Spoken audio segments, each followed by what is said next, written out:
Well, good day to you. Welcome back to the channel. One of the most vexing problems with typewriters can be the ribbon drive system and the ribbon reversing. You may not always notice you have a problem if you're focused on the writing itself until suddenly you see the imprint is getting faint.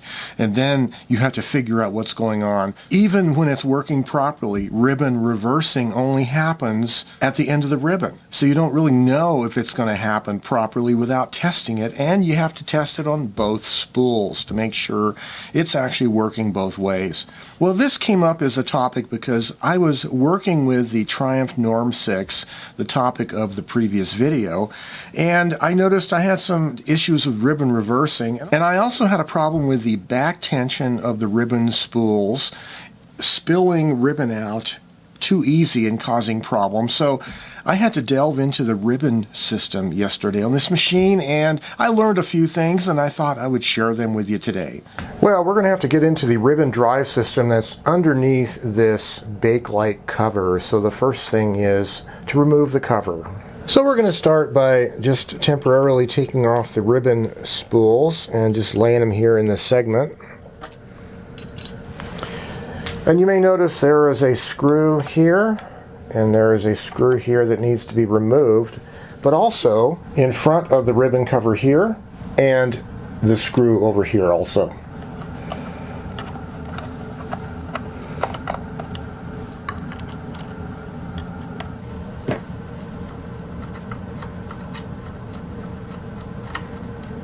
To gain access to this screw here, we'd really like to press and hold down this key.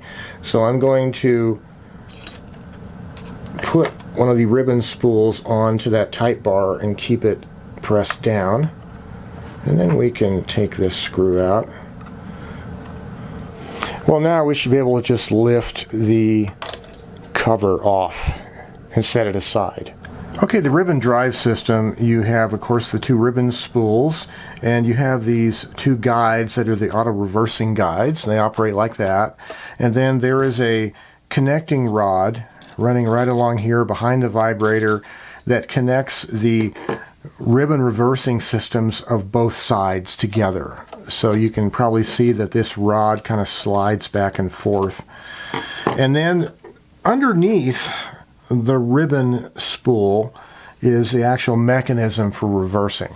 Okay, you're looking now at the ribbon drive system for the left-hand ribbon spool. Currently, that ribbon spool is set up to be the supply side spool, and you can see it freewheels. There is this fine-toothed cog right here. Currently, there's nothing limiting its movement, so it just kind of rotates really easy. But if I reverse the mechanism so that now that mechanism is now the driving or take-up spool, you can see there's a little metal finger here and one on the other side over there. And as you type, those fingers are alternately driving that fine-toothed cog to actually drive the ribbon and pull it onto that spool. So when you reverse it, that becomes freewheeling. When it flips over and reverses again, now it's the driven one. I want to point your attention to this arm right here. This is actually a leaf spring, and on the end of the leaf spring is a metal roller. And that metal roller is rolling against a metal cam that's underneath that fine-toothed cog. And the reversing action is such that you can see that leaf spring comes out. The leaf spring is what actually does the reversing on that cam, and each side has a set of those leaf springs and cams. Now, if I raise up some of these tight bars on the very left end of the segment, you can see there's a large screw right here. This is the adjustment screw for that leaf spring, and this is a really kind of a critical adjustment. You have to adjust the back and forth position of that leaf spring so that it's riding on that cam properly, and then you have to also make sure it's level, it's not tilted up or down. And that's the critical adjustment for getting the ribbon reversing to operate properly. So the adjustment for the back and forth position of this spring, and by the way, the hole in the spring for the screw is slotted, so that's why you have a range of motion of adjustment. But the adjustment for that, the right place of adjustment is When I move manually the reversing guides from one range of motion where it's at now, as you move it slowly, you'll see the spring starts to extend out because of the cam rotating. And then you get close to the maximum peak of motion, and right beyond it, see how it jumps back a little bit? That's the other limit of motion. So we'll look at that again. From here to there. It goes all the way out on the cam and then back slightly at the very end. You want to adjust both sides, the leaf spring on both spools, so that they both have this same motion. Here you can see the same leaf spring on the right side, and as I move the reversing guide, you can see it flexes out, and then at the very end it comes back. Right there, at the limit of the range of motion. And the objective in adjusting both of these leaf springs by loosening the screw, and then you can slide the spring back and forth, the objective is to get both leaf springs so their motion is identical, as close as possible. And you also want to adjust the up and down position, the tilt of this, so that the roller, the little metal roller, is riding right on the center of that cam back there. And if you've done this adjustment properly, you should be able to manually flip the reversing guides from one limit to the other, and they should stay at either limit without springing back. If you have the problem where the guide doesn't want to stay at one end and wants to kind of spring back on its own, then the leaf springs are not set right. Okay, the next thing we have to do is test to see whether the reversing is actually happening. Okay, so we're going to do a test of the ribbon reversing on the right-hand spool.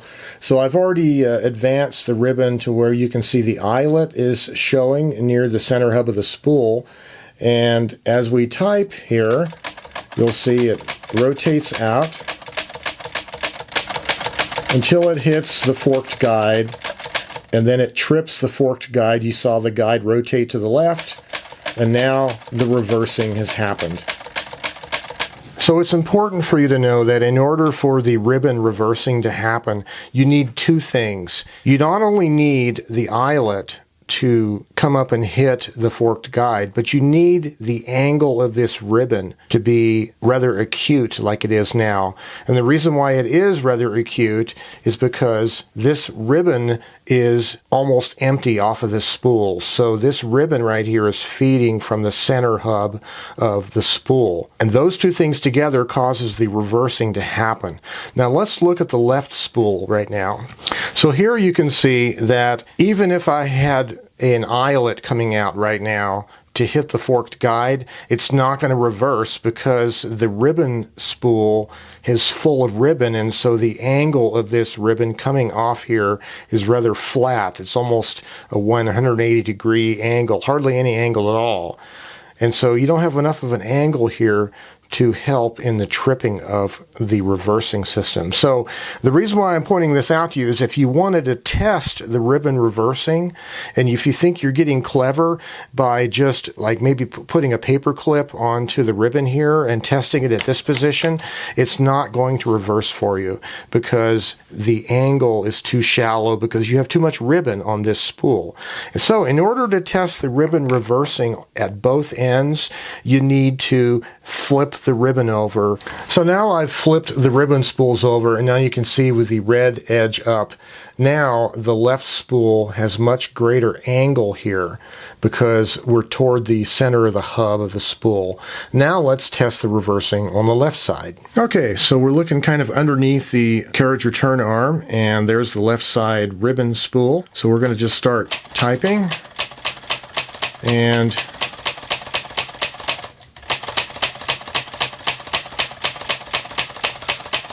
there's the eyelet, and there is the reversing.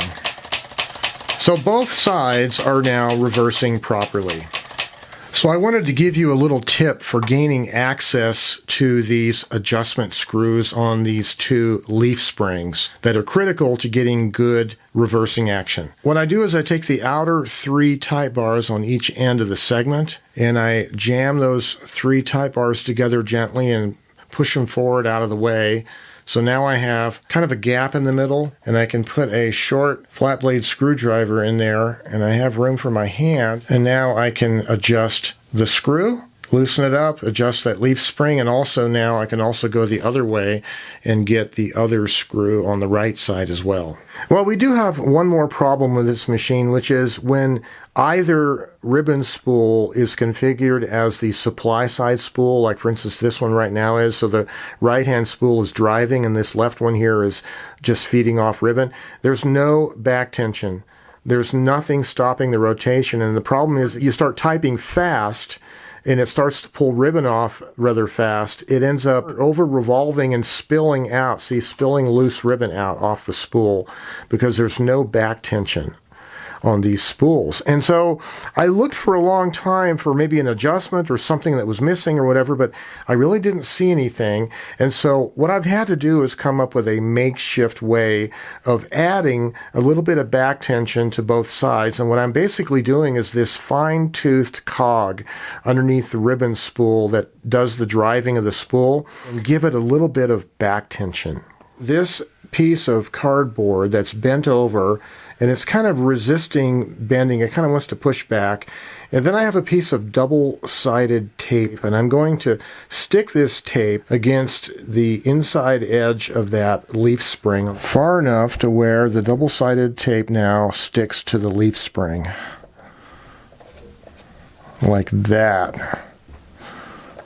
And now I feel nice rubbing against the bottom surface of this. It doesn't want to just spill out real quick. Flip it over, it'll still drive. It can still function as the driven side, but when it's the supply side, it functions fine without spilling ribbon out loosely. Okay, push that tape up against the side of the leaf spring. There's nice rubbing action. It doesn't freewheel so strongly. And it still drives when it's the take-up side. Okay. Well, I hope you found that interesting and valuable in case you're tackling a ribbon advance or ribbon reversing problem with your typewriter. As far as balancing the switching points of both ribbon systems, both halves of the ribbon system, adjusting those leaf springs back and forth is real crucial so they ride on those triangular cams properly. I hope you got the sense of what you have to do to balance those out and how to test the machine. It sure helped me because it took me a couple hours of tinkering with this to finally figure out how to adjust those properly, and I couldn't find a manual for this older Triumph Norm 6 mid-40s, and so the procedure is probably a little bit arcane. Anyways, I hope that was valuable to you guys. Well, this is kind of sometimes what you have to do to get a typewriter running, because we're keeping these typewriters running probably long past their original expected lifespan, because back in the days these were made, things were made pretty well mechanically. And these things tend to hold up if you take care of them. So this is the whole point of typewriter maintenance going forward, is we hope to be able to use these wonderful machines indefinitely out into the future. Well, I hope you get a chance to use your machines and have a chance to fix one and use it and have fun with it and be creative. And until next time, have yourselves a great day. Bye-bye for now.